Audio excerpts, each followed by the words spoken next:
माननीय प्रधानमंत्री जी ने देश के बंटवारे को 20वीं शताब्दी की सबसे बड़ी त्रासदी बताते हुए उसके पीड़ितों की याद में 14 अगस्त को विभाजन विभीषिका स्मृति दिवस मनाना शुरू किया है।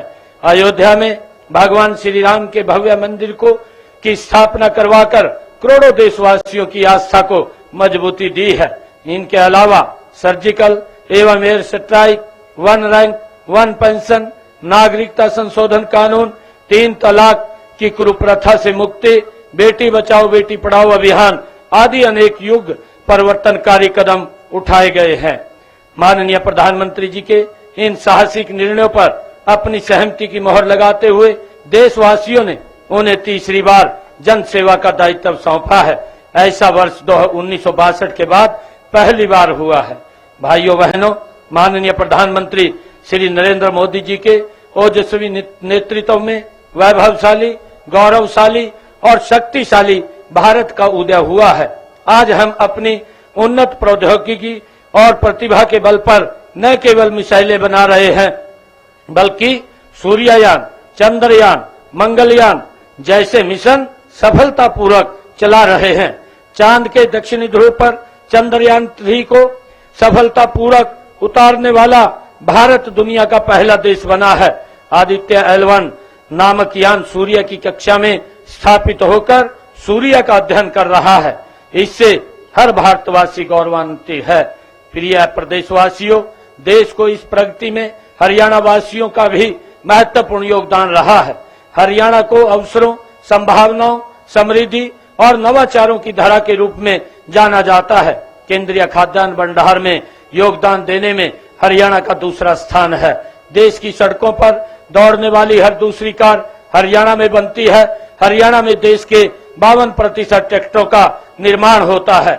आज जब हम आजादी का पर्व मना रहे हैं तो मैं बताना चाहूंगा कि हमने पिछले 10 वर्षों में प्रदेश की जनता को भेदभाव करने वाली व्यवस्था से आजादी दिलाई है।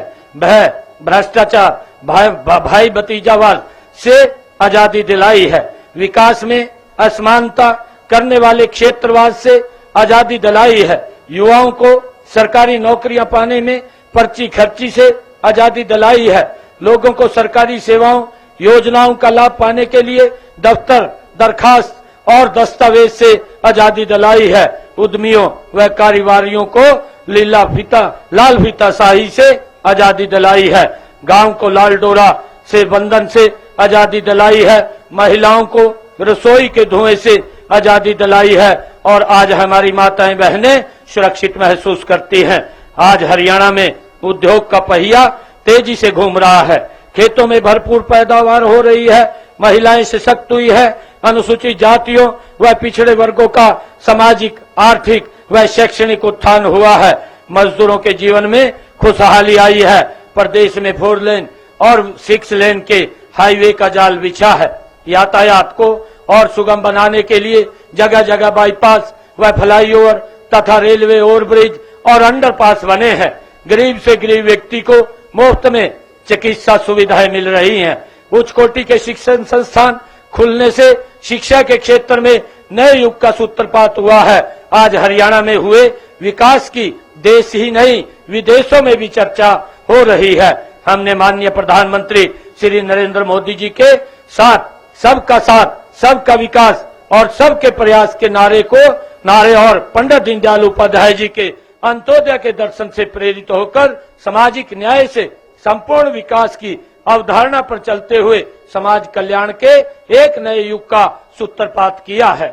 हमने अनेक ऐसी योजनाएं चलाई हैं जिनसे विकास के लाभ गरीब से गरीब व्यक्ति तक पहुंच रहे हैं।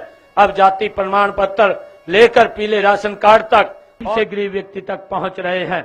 अब जाति प्रमाण पत्र लेकर पीले राशन कार्ड तक और चिरायु कार्ड से लेकर हर तरह की पेंशन आदि ऑनलाइन ही घर बैठे मिल रही है। हरियाणा देश का पहला राज्य है जिसने आयुष्मान भारत चिरायु योजना के तहत अपने हर नागरिक को स्वास्थ्य सुरक्षा प्रदान की है। सबको स्वस्थ रखने की दिशा में एक अन्य पहल निरोगी हरियाणा योजना में 3 करोड़ 71 लाख गरीबों के स्वास्थ्य की जांच मुफ्त की गई है। गरीबों का जीवन स्तर ऊपर उठाने के लिए अंत्योदय परिवार उत्थान योजना के तहत अंत्योदय मेले लगाकर 50,000 गरीबों को स्वरोजगार के लिए ऋण प्रदान किए हैं। प्रधानमंत्री गरीब अन्न कल्याण योजना के तहत अब 48 लाख परिवारों को मुफ्त राशन मिल रहा है। हमारी हैप्पी योजना से हर गरीब को हरियाणा रोडवेज की बसों में सालाना 1000 किलोमीटर तक मुफ्त यात्रा का लाभ मिल रहा है। गरीब परिवारों के बुजुर्गों को तीर्थ यात्रा दर्शन के लिए मुख्यमंत्री तीर्थ दर्शन योजना चलाई हुई है। इसमें बुजुर्गों को तीर्थ यात्रा के लिए सरकार के खर्चे पर ले जाया जाता है। प्रदेश के 1 लाख गरीब परिवारों को बिजली के बिल से राहत दिलवाने हेतु प्रधानमंत्री सूर्य घर मुफ्त बिजली योजना के तहत सोलर सिस्टम लगवाने के लिए सरकार 1 लाख रुपए सब्सिडी देती है। गरीबों के सर के ऊपर छत उपलब्ध कराने के लिए प्रधानमंत्री आवास योजना के तहत 49,975 मकान बनाए गए हैं तथा 14,202 मकान बनाए जा रहे हैं। मकान की मरम्मत के लिए भी 80,000 रुपए की राशि सीधे लाभार्थी के खाते में जमा कराई जा रही है। मुख्यमंत्री शहरी आवास योजना के तहत शहरों में 15,250 गरीब परिवारों को 30-30 गज के प्लाट के आवंटन पत्र भी सौंपे गए हैं। मुख्यमंत्री ग्रामीण आवास योजना के तहत महाग्राम में 50-50 गज और दूसरे गांव में 100-100 वर्ग गज के प्लाट दिए जा रहे हैं। हमारी सरकार ने समाज के हर कमजोर वर्ग की मदद की है। इसके लिए सामाजिक सुरक्षा का दायरा बढ़ाया गया है। 40 साल से अधिक आयु के विधुरों को और 45 साल से अधिक आयु के कुंवारों को भी पेंशन प्रदान करने का प्रावधान किया गया है। हर तरह की मासिक पेंशन राशि बढ़ाकर 3,000 रुपए मासिक की गई है।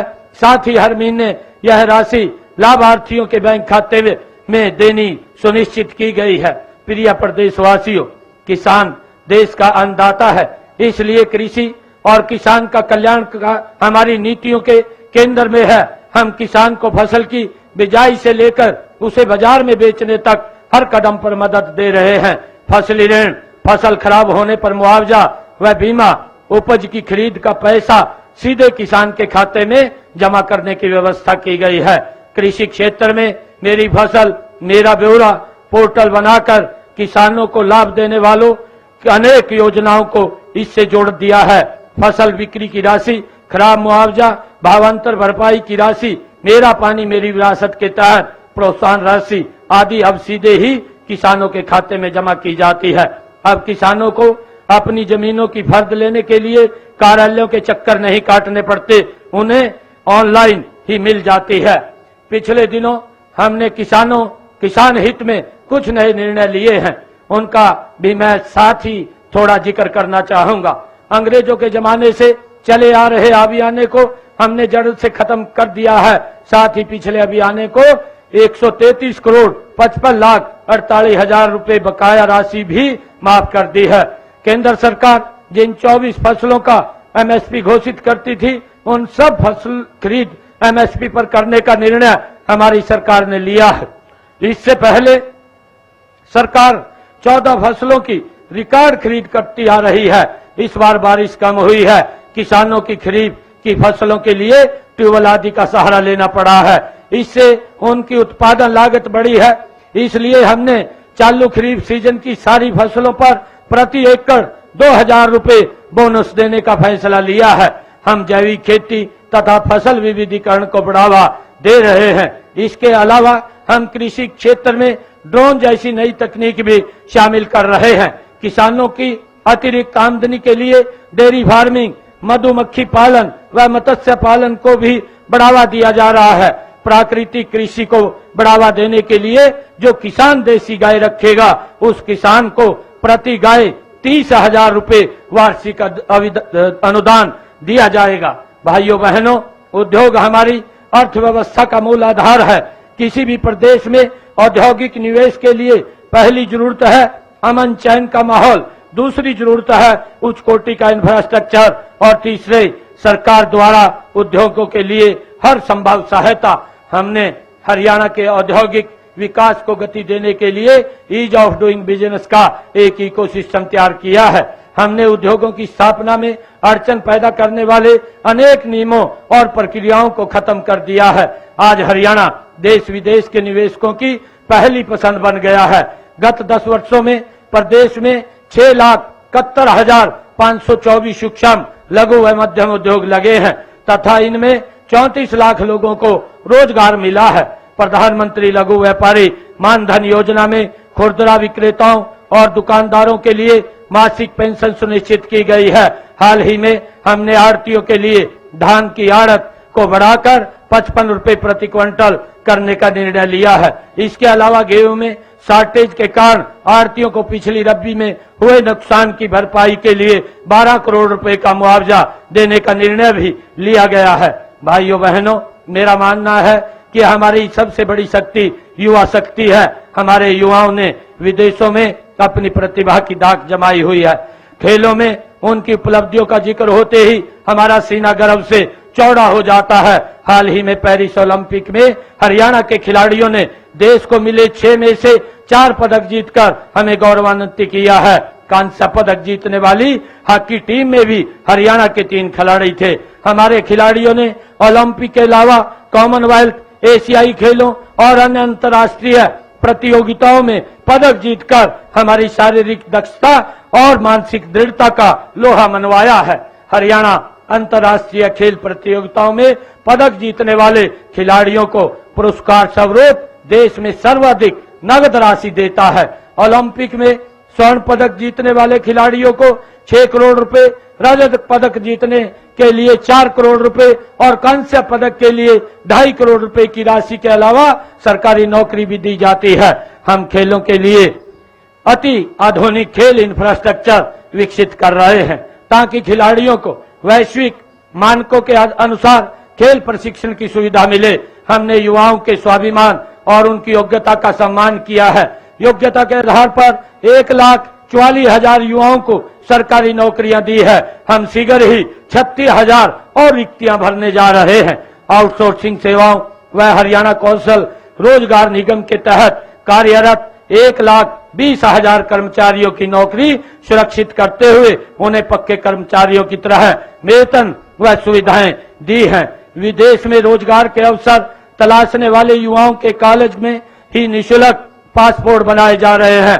अब तक 35,000 युवाओं के पासपोर्ट बनाए जा चुके हैं। हमने 12वीं पास बेरोजगार युवाओं का बेरोजगारी भत्ता बढ़ाकर 1,200 रुपए, स्नातक का 2,000 रुपए और स्नातकोत्तर का 3,500 रुपए मासिक किया है। अनुसूचित जाति के होनहार युवाओं के लिए मेधावी योजना शुरू की है। इसके तहत 12वीं कक्षा में 90% से अधिक अंक लाने वाले हमारे विद्यार्थियों को 1,11,000 रुपए का नगद पुरस्कार देने का प्रावधान किया है। युवाओं की क्षमताओं का पूर्ण उपयोग करने के लिए उन्हें शिक्षा प्रदान की जानी जरूरी है, जो उन्हें रोजगार ढूंढने वाला नहीं बल्कि रोजगार प्रदाता बनाए। इसी सोच पर चलते हुए हमने नई राष्ट्रीय शिक्षा नीति 2020 लागू की है। हमने स्कूल से लेकर विश्वविद्यालय तक की शिक्षा को कौशल के साथ जोड़ा है। भाइयों बहनों, मानव समाज के निर्माण और विकास में महिलाओं का बड़ा योगदान है। हम महिलाओं का आर्थिक एवं शैक्षणिक विकास करने व उन्हें सुरक्षित परिवेश मुहैया कराने के लिए प्रतिबद्ध हैं। हमने बहन बेटियों को उच्चतर शिक्षा की सुविधा प्रदान करने के लिए 20 किलोमीटर के दायरे में एक कॉलेज स्थापित किया है। प्रदेश में 76 नए कॉलेज खोले गए हैं, जिनमें 32 महिला महाविद्यालय हैं। आज पोस्ट ग्रेजुएट तक लड़कियों को मुफ्त शिक्षा दी जा रही है। देश विदेश में उच्चतर शिक्षा प्राप्त करने वाली 5,105 बेटियों को 20 करोड़ 2.5 लाख रुपए की राशि के ऋण शिक्षा के लिए दिए गए हैं। इस सभी पर हरियाणा सरकार 5% ब्याज सब्सिडी देती है। हमने महिलाओं के लिए आजीविका के अवसर बढ़ाने के लिए 1/3 राशन डिपो महिलाओं को देने का प्रावधान किया गया है। अटल किसान मजदूर कैंटीन व मीठा बिक्री केंद्रों का संचालन भी महिलाओं को सौंपा गया है। स्वयं रोजगार के लिए महिलाओं के 66,465 स्वयं सहायता समूहों का गठन भी किया गया है। पिछले सप्ताह तीज के अवसर पर इनको रिवॉल्विंग फंड की राशि 20,000 रुपए से बढ़ाकर 30,000 रुपए की गई है। माननीय प्रधानमंत्री नरेंद्र मोदी जी ने देश में 3 करोड़ महिलाओं को लखपति दीदी बनाने का लक्ष्य रखा है। हमने राज्य में विभिन्न प्रशिक्षण कार्यक्रमों के जरिए 2 लाख महिलाओं को लखपति दीदी बनाने का लक्ष्य रखा है। प्रथम चरण में हमारा लक्ष्य 62,000 महिलाओं को लखपति दीदी बनाना है। इन्हें विभिन्न योजनाओं और कार्यक्रमों में शामिल कर उनका लाभ दिया जाएगा। महिलाओं को धुएं रहित रसोई प्रदान करने के लिए प्रधानमंत्री उज्ज्वला योजना के तहत 13 लाख रसोई गैस कनेक्शन दिए गए हैं। हमने हाल ही में महिलाओं को हर गैस सिलेंडर पर 500 रुपए देने का निर्णय किया है। यह राशि हर साल 12 गैस सिलेंडरों पर दी जाएगी। मुख्यमंत्री विवाह सौगन योजना के तहत विभिन्न वर्गों के बीपीएल परिवारों को उनकी बेटी के विवाह पर 41,000 रुपए से लेकर 71,000 रुपए तक की सुगन राशि दी जाती है। आप जानते हैं कि माननीय प्रधानमंत्री नरेंद्र मोदी जी ने लोकतंत्र में महिलाओं की भागीदारी बढ़ाने के लिए विधान पालिकाओं में 33% देने हेतु नारी शक्ति वंदन बिल पास करवाया है। इसी तरह हमने हरियाणा में पंचायती राज संस्थाओं में महिलाओं को 50% प्रतिनिधित्व दिया है। भाइयों बहनों, मेरा मानना है कि प्रदेश के विकास का मार्ग गांव की गलियों से होकर गुजरता है और गांव के विकास में बिजली व इंटरनेट जैसी सुविधाओं का अहम योगदान है। आज हम प्रदेश के 5,858 गांव में हमारा गांव जगमग गांव योजना के तहत 24 घंटे बिजली तथा 6,000 गांव से अधिक गांव में ऑप्टिकल फाइबर केबल से इंटरनेट उपलब्ध करवा रहे हैं। हमने संपत्तियों के सालों चलने वाले विवादों को खत्म करने के लिए गांव को लाल डोरा मुक्त कर दिया है। गांव के विकास में पंचायती राज संस्थाओं की भागीदारी बढ़ाने के लिए हमने उन्हें कई वित्तीय एवं प्रशासनिक शक्तियां दी हैं। ग्राम पंचायत द्वारा बिना टेंडर के काम करवाने की लिमिट बढ़ाकर 21 लाख रुपए कर दी गई है। पंचायती राज संस्थाओं के प्रतिनिधियों के मानदेय में पेंशन में भी बढ़ोतरी की है।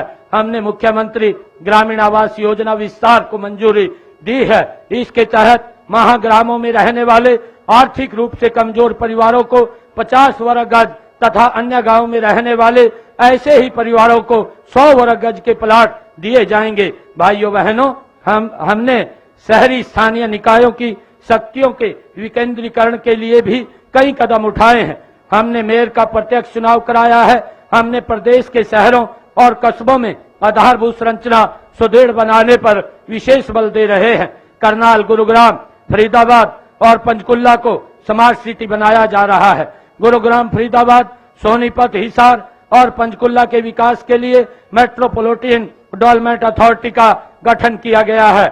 हम नगर निकायों के क्षेत्र में आने वाले गांव के भू मालिकों को स्वामित्व पत्र और मुख्यमंत्री शहरी स्वामित्व योजना के पात्र लोगों को रजिस्ट्री प्रदान कर रहे हैं। भाइयों बहनों, हमने हरियाणवी एक के भाव से ही प्रदेश के हर क्षेत्र का समान विकास सुनिश्चित किया है।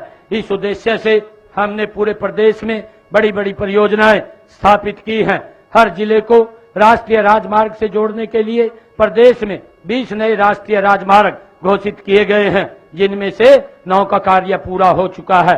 पिछले 10 वर्षों में 40,000 करोड़ रुपए की लागत से 1350 किलोमीटर लंबे राष्ट्रीय राजमार्गों का निर्माण किया गया है। क्लस्टर अप्रोच के तहत सभी क्षेत्रों में पर्याप्त संख्या में स्कूल और 20 किलोमीटर के दायरे में एक कॉलेज खोला गया है। हर क्षेत्र में औद्योगिक विकास सुनिश्चित करने के लिए ब्लॉक स्तर पर लघु व मध्यम उद्योगों के क्लस्टर स्थापित किए जा रहे हैं। हर ब्लॉक के एक उत्पाद को बढ़ावा दिया जा रहा है। हर विधायक को 5 करोड़ रुपए के विकास कार्य करवाने का अधिकार दिया है। मेरे कहने का भाव यह है कि हमारा पिछले 10 वर्षों का कार्यकाल सद्भाव, सौहार्द, समान विकास, समरसता, सहिष्णुता के साथ साथ उन बदलावों का साक्षी है जिनसे हर आदमी का जीवन सरल, सुगम और सुरक्षित हुआ है। भाइयों बहनों, आज का दिन आत्म विश्लेषण करने का दिन भी है।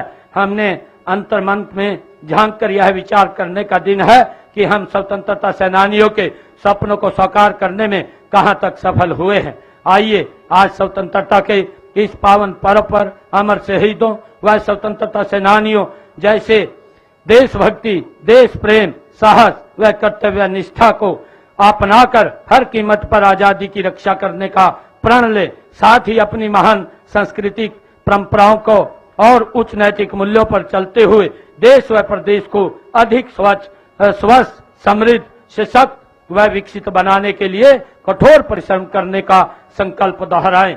अंत में मैं पुनः आप सबको 78वें स्वतंत्रता दिवस की हार्दिक बधाई और शुभकामनाएं देता हूं। मेरे साथ जोरदार बोलिए, जय हिंद, जय हिंद, जय हिंद।